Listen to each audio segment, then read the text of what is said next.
Hi friends, வாங்க இன்னைக்கு தேங்காய் பால் சப்பாத்தி எப்படி பண்ணுறதுன்னு பார்க்கலாம். நம்ம எல்லாரும் தேங்காய் பால் முறுக்கு சாப்பிடுவோம், தேங்காய் பால் ஆப்பம் சாப்பிடுவோம். இன்னைக்கு தேங்காய் பால் சப்பாத்தி எப்படி பண்ணலான்னு பார்க்கலாம் வாங்க. நான் இந்த தண்ணியே விடாமல் ஒன்லி தேங்காய் பால் மட்டும் போட்டு பண்ணுங்க.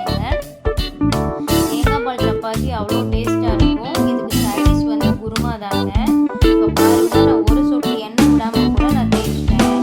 நான் தோசைட்டிலையும் நான் எண்ணெயே போடல.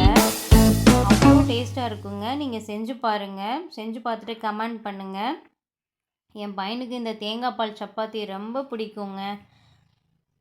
நீங்களும் ட்ரை பண்ணி பாருங்கள் ஃப்ரெண்ட்ஸ். ஓகே, பாய்.